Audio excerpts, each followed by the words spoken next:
ஆனால் எங்கே வேலை பார்க்குறீங்க? டிஎல்எஃப் ஐடி பார்க்கில் ஒர்க் பண்ணுறேன். மென்பொருளியாளராக தான் இருக்கிறேன். ஐடியில் ஒர்க் பண்ணுறேன். ஒரு ஐடியில் ஒர்க் பண்ணுறவங்க எதுக்கு நான் வந்தால் விவசாயத்தை அரசு பணியாக மாற்றுவேன், நான் வந்து ஆடு மாடு மேய்க்கிறத அரசு பணியாக மாற்றுவேன் அப்படின்னு சொல்லக்கூடிய ஒரு தலைவரோட கட்சிக்கு எதுக்கு நீங்கள் ஆதரவு கொடுக்குறீங்க? என்ன காரணம்? நம்மளுக்கு ஒரு தூய காற்று இருக்கா இல்லை, தூய குடிநீர் இருக்கா இல்லை. நாம் தமிழர் கட்சியானது வந்து அனைத்து மக்களுக்குமான அரசியலை முன்வைக்கிறாங்க, மண்ணுக்கு மக்களுக்குமான அரசியலை முன்வைக்கிறாங்க. அந்த கொள்கை எனக்கு பிடிச்சிருந்துச்சி, அந்த கோட்பாடு எனக்கு பிடிச்சிருந்துச்சி. பொதுவாக மக்களுக்கு தேவையானதே வந்து உணவு தான். நம்ம வந்து தற்சார்பு பொருளாதாரம் அப்படின்ற ஒரு இடத்துல நம்ம தேவை அப்படின்ற இடத்துல நிற்கும் போது சாஃப்ட்வேரில் வேலை செஞ்சாலும் சாப்பிட்டு தான் வேலை செய்யணும்னு சொல்லிட்டு அண்ணன் சொல்லியிருக்காரு. கேட்குறதுக்கு வந்து நல்லா இருக்குண்ணே, சாஃப்ட்வேரில் வேலை செஞ்சாலும் சாப்பிட்டு போய் தான் வேலை செய்யணும்னு. ஆனால் அவர் வந்து என்ன சொல்கிறாருன்னா, நான் ஆட்சிக்கு வந்து ஆடு மாடு மேய்க்கிறதுலாம் அரசு பணியாக மாற்றுவேன்னு சொல்கிறாரு. இப்போ நீங்கள் வேலை செய்கிற பணியை விட்டு இந்த பணிக்கு வந்துடுவீங்களா? நீங்களாம் படிச்சுட்டு ஒரு ஐடி வேலைக்கு நல்ல வேலைக்கு போயிடுறீங்க, ஆனால் அவர் மீண்டும் பின்னாடி கூப்பிட்டு போகிறாருன்னு சொல்கிறாங்கல்லண்ணே. இப்போ மறுபடியும் எல்லாரும் ஆடு மாடு மேய்ச்சிக்கிட்டு விவசாயம் பண்ணிக்கிட்டு இருக்கணுமா அப்படின்னு கேட்குறாங்கல்ல. ஆடு மாடு மேய்க்கிறது வந்து ஆமான நம்ம ஊரில் கருதுகிறோம். ஆனால் வெளிநாட்டில் டென்மார்க்கில் ஆஸ்திரேலியா 5000 ஏக்கர் 10000 ஏக்கர் வந்து பெரிய அளவில் வந்து செய்கிறாங்க. அதை ஹெலிகாப்டர்லேருந்து கண்காணிக்கிறாங்க. அது வந்து பெரிய அளவு செய்யும்போது பெரிய லாபம் வரும். நீங்கள் ஐடியில் என்ன வேலை பார்க்குறீங்க? நான் வந்து மனிதவள மேம்பாட்டுத்துறை மேலாளராக இருக்கேன். உங்களுக்கு சீமான் அவர்கள் சொல்கிறக்கூடிய அந்த செயல் திட்டத்தில் வேலை கிடைக்குமா? மென்பொருளியாளராக தான் இருக்கிறேன். சரிங்க. அங்கே பாண்டிச்சேரியில் ஒரு 6 வருஷம் வேலை பார்த்துருந்தேன். இப்போ பெங்களூரை போயிட்டேன். அங்கே ஒரு 7 வருஷம் முடிய போகுது அங்கே வேலை பார்த்து.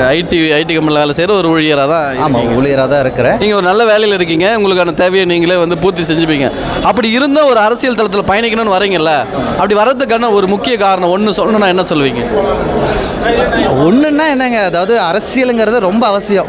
நம்ம இப்போ நடந்து போகிறோம், நம்ம கட்டுற வரி பணத்தை முறையாக பண்ணி அந்த பணத்தை பயன்படுத்தி தான் அந்த இடத்த சரி பண்ணுவோம் நம்ம நினச்சிக்கிட்டு தான் நம்ம வரி கட்டுறோம்.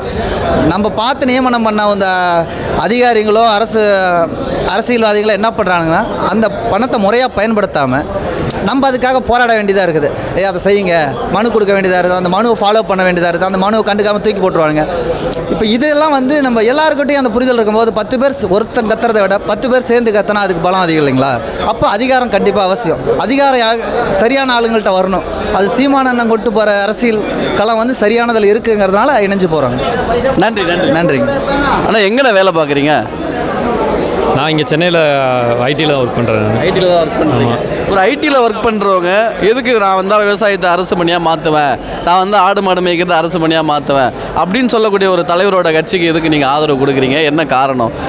அதாவது அரசு பணியாக மாற்றுவேன், விவசாயிகளுக்கு நம்ம வந்து முக்கியத்துவம் கொடுக்குறோன்றது ஐடியில் இருக்க நான் ஏன் ஆதரிக்கிறேன்ற கேள்வி வந்து ஒரு நியாயமான கேள்வி. இந்த கேள்வி எனக்குள்ளே இருந்திருக்கு. ஆனால் இது ஏன் நான் அப்படி பார்க்குறேன் அப்படின்னா, அண்ணன் சொல்கிறது நம்ம பொதுவாக மக்களுக்கு தேவையானதே வந்து உணவு தான். நம்ம வந்து தற்சார்பு பொருளாதாரம் அப்படின்ற ஒரு இடத்துல நம்ம தேவை அப்படின்ற இடத்துல நிற்கும் போது உணவுப் பொருள் வந்து வெளிநாடுகள்லேருந்து வெளிமாநிலங்கள்லேருந்து வரணும், அதை சார்ந்து தான் நம்ம இருக்கணும் அப்படின்ற ஒரு வருங்காலம் மாறும்போது நம்மளுக்கு வந்து ஒரு பொருளாதாரமே நம்மளுக்கு இழக்கப்படுது. அது ஒரு பக்கம் இருந்துக்கிட்டாலும் நம்மளுக்கு வந்து தற்சார்பு தேவை. அதில் வந்துட்டு விவசாயங்கிறது வந்து ரொம்ப முக்கியமானது. ஏன்னா விவசாயம் இருந்தால் நம்மளுக்கு போதும், உயிர் வாழ்ந்துடலாம், நம்ம நாடு வாழ்ந்துடும் அப்படின்ற ஒரு முக்கியமான தேவைகள் இருக்குது. அப்போ இதுக்காண்டி வந்து நம்ம கண்டிப்பாக ஆதரிக்க வேண்டியது இருக்குது. நம்ம நீங்களாம் படிச்சுட்டு ஒரு ஐடி வேலைக்கு நல்ல வேலைக்கு போயிடுறீங்க, ஆனால் அவர் மீண்டும் பின்னாடி கூப்பிட்டு போகிறாருன்னு சொல்கிறாங்கல்லண்ணே. இப்போ மறுபடியும் எல்லாரும் ஆடு மாடு மேய்ச்சிக்கிட்டு விவசாயம் பண்ணிக்கிட்டு இருக்கணுமா அப்படின்னு கேட்குறாங்கல்ல. இல்லை, அது அப்படி நம்ம பார்க்க முடியாது. அதாவது அவர் தெளிவாக சொல்கிறாரு. அதை வந்து அறகுறையாக பார்க்குறவங்களுக்கு வேணால் வந்து இதை ஒரு பிற்போக்கு சிந்தனையாக தெரியும். அவர் பேசுகிற முழு காணொலியும் பார்க்கும்போது வந்துட்டு நம்ம வந்து அதை பகுத்தாய்வு வேண்டியது இருக்குது. அது என்னென்னா, அவர் வந்து படித்தவன் படிக்காதவன் அப்படின்ற ஒரு வேலையை பிரிக்கும்போது, படிக்கிறவனுக்கு அவனுக்கு தேவையான வேலை இருக்கும். படிக்காதவன்ற போது இருக்கிற விவசாயத்தில் உனக்கு என்ன தகுந்த வேலை, உனக்கு இந்த வேலையை நான் கொடுக்குறேன் அப்படின்றாரு. அங்கே ஒரு ஐடி கம்பெனியில் வேலை பார்த்துக்கிட்டு எதுக்கு இந்த நாம் தமிழர் கட்சிக்கு வரணும்? நாம் தமிழர் கட்சியானது வந்து அனைத்து மக்களுக்குமான அரசியலை முன்வைக்கிறாங்க, மண்ணுக்கு மக்களுக்குமான அரசியலை முன்வைக்கிறாங்க. அந்த கொள்கை எனக்கு பிடிச்சிருந்துச்சி, அந்த கோட்பாடு எனக்கு பிடிச்சிருந்துச்சி. எல்லா உயிர்களும் இன்புற்று வாழ வேண்டும் என்பது தமிழுடைய பண்பாடு.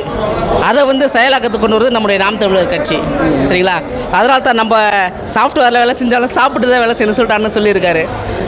அதனால் எல்லாருக்குமே ஒரு அரசியலை முன்வைக்கிறதால நாம் தமிழர் கட்சிக்கு நான் ஈடுபாடாக வரேன்.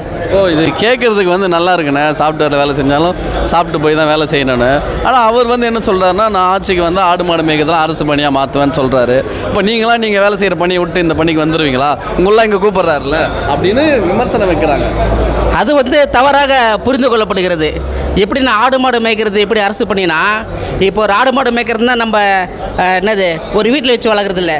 5000 ஏக்கர் 10,000 ஏக்கர் வந்து பெரிய இடத்த வந்து நம்ம குத்தகை எடுத்து அதை வந்து அரசை நிர்வகிக்கும். புரியுதுங்களா? அப்படி அரசு நிர்வகிக்கும் போது அங்கே படித்தவங்களுக்கும் வேலை, படிக்காதவங்களுக்கும் வேலை. படித்தவங்க என்ன பண்ணுவாங்க, இப்போ ஒரு பெரிய மாட்டு மந்தை இருக்குதுன்னா அதில் வந்து மெயின்டெனன்ஸ் ஒர்க் இருக்கும். சரிங்களா? நீங்கள் ஐடியில் என்ன வேலை பார்க்குறீங்க? நான் வந்து மனிதவள மேம்பாட்டுத்துறை மேலாளராக இருக்கேன். உங்களுக்கு சீமான் அவர்கள் சொல்கிறக்கூடிய அந்த செயல் திட்டத்தில் வேலை கிடைக்குமா? கண்டிப்பாக கிடைக்கும். நான் அந்த ஃபேக்ட்ரியில் வந்து நான் மனிதவளத்துறை மேலாளராக இருப்பேன். இந்த மனிதவளத்தை நான் பார்த்துக்குவேன். ஆளுங்க உள்ளே எடுக்கிறது, வெளியே அனுப்புறது, அவங்களுக்கு சம்பளம் போடுறது, அவங்களுக்கான பணி பாதுகாப்பு உறுதி செய்கிறது எல்லாத்தையுமே நான் பார்த்துக்குவேன் மனிதவளத்துறையில். சரிங்களா? அப்புறம் அதேமாரி சேஃப்டி இன்ஜினியர் இருந்ததுன்னா சேஃப்டிக்கான ஒர்க்கு அவர் பார்த்துக்குவார். அதுக்கப்புறம் ஐடிஐ படிச்சிருக்காருன்னா மெயின்டெனன்ஸ் ஒர்க்கு, எலக்ட்ரிக்கல் ஒர்க்கு அது அவங்க பார்த்துக்குவாங்க. படிக்காதவங்க இருக்காங்கன்னா அந்த ஆடு மாடு மந்தையம் பார்த்துக்கிறது, பெண்ணி பார்த்துக்கிறது, உணவளிக்கிறது, அந்த வேலையை அவங்க பார்த்துக்குவாங்க. அந்த உற்பத்தி பண்ணுற பொருளை எடுத்து போயிட்டு விற்கிறதுக்கு வந்து மார்க்கெட்டிங் அண்ட் சேல்ஸ் அவங்க பார்த்துக்குவாங்க. அப்போது படித்தவங்களுக்கும் அங்கே வேலை இருக்குது, படிக்காதவங்களுக்கும் வேலை இருக்குது.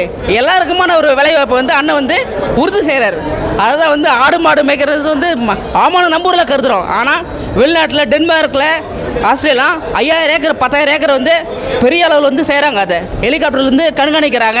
அது வந்து பெரிய அளவு செய்யும்போது பெரிய லாபம் வரும். சீமான் அவர்கள் சொல்கிறது சாத்தியமானது தான் பேசுகிறாரோ? சாத்தியத்தை தான் எங்கள் அண்ணன் பேசுவார். அதை தான் நாங்களும் சாத்தியமாக்கணும்னு சொல்லிட்டு உழைக்கிறோம். சரிங்களா? அதுதான். நன்றி நன்றி நன்றி நன்றி தம்பி. ஸோ எங்கே வேலை பார்க்குறீங்க? நான் வந்து மெடிக்கல் கோடராக ஒர்க் பண்ணுறேன். டிஎல்எஃப் ஐடி பார்க்கில் ஒர்க் பண்ணுறேன். ஒரு தனியார் நிறுவனத்தில் ஒரு ஐடி கம்பெனியில் வேலை பார்க்குறீங்க. உங்களுக்கு எதுக்கு இந்த அரசியல்? அப்படி நினச்சிட்டா யாருமே அரசியல் பண்ண முடியாது. நம்ம பேசுகிறதுலே ஒரு அரசியல் பிறக்குதுன்றாங்க. அதனால் எல்லாருமே யூத் பாலிடிக்ஸ் பேசக்கூடாது, சின்னவங்க பாலிடிக்ஸ் பேசக்கூடாதுன்னு நினச்சா யாருமே பேச முடியாது. இது மாதிரி ஒரு நல்ல ஒரு மாற்றம் கிடைக்காது. இப்போ இது மாதிரி தான் இந்த திராவிட சூழ்ச்சியால் தான் நீங்கள் பேசக்கூடாது, இவங்க பேசக்கூடாதுன்னு சொல்லி தான் இந்த நாடு வந்து இந்த நிலைமையில் இருக்குது. நம்மளுக்கு ஒரு தூய காற்று இருக்கா? இல்லை. தூய குடிநீர் இருக்கா? இல்லை. எதுவுமே இல்லை. தமிழ்நாடே இல்லை. போக்குவரத்து கழகத்தில் வெறும் அரசு போக்குவரத்து கழகம் இருக்குது. தமிழ்நாடுன்றதுக்கு அதுக்கு நாம் தமிழர் கட்சி எங்களை மாதிரி பிள்ளைங்க தான் சண்டை போட்டு இப்போ அதுக்கப்புறம் வந்து தமிழ்நாடுன்ற பேரை நிறுவனத்துக்கு தமிழ்நாட்டில் பிறந்த நான் தமிழ்நாடுன்னு நிறுவனத்துக்கு நான் போராட்டம் பண்ணுறதா இருக்குது. அதனால் என்ன மாதிரி ஆளுங்களும் யூத் பாலிடிக்ஸ்க்கு வந்தால் தான் இதுன்னு அப்துல் கலாம் சொன்ன மாதிரி எல்லாருமே வந்து யூத்து கையில் தான் இருக்குது. நம்ம இந்தியாவை வளர்ச்சாக்க தான் அப்புறம் ஃபஸ்ட்டு தமிழ்நாட்டை வந்து ஒரு வாழ்கிறதுக்கு நம்ம அடுத்த சந்ததியினருக்கு வந்து வாழ்கிற நிலமாக நம்ம தற்காக்கணும். அதுக்கு இயற்கையெல்லாம் பாதுகாக்கணும். இயற்கை பற்றிய புரிதல்லாம் எனக்கு ஏற்கனவே இருக்குது. அண்ணன் சொல்கிறதுனால இன்னும் அதில் கூடுதலாக எனக்கு கவனம் பெறுது. அதோட முக்கியத்துவம் வந்து அண்ணன் எனக்கு சொல்கிறதுனால இன்னும் எனக்கு தெளிவாக விளங்குது. நன்றி நன்றி. ஆக்சுவலாக என்னென்னா தற்சார்பு பொருளாதாரம், இயற்கை வேளாண்மை, பட்டுப்பூச்சி வளர்த்தல், கால்நடை வளர்ப்பு, ப்ளஸ் வந்து இயற்கை வளம் சார்ந்த அந்த இதெல்லாம் பார்த்து சொல்கிறது, அந்த மாதிரி ஒரு இதெல்லாம் வந்து இருக்கிறதுனால தான் இங்கே நான் பயணிக்கிறதோட மெயின் காரணம். அதாவது அரசியல் மாற்றம், அடிப்படை மாற்றம், அந்த இதெல்லாம் வரணுங்கிறதுக்காக தான் நாங்கள் வந்தது.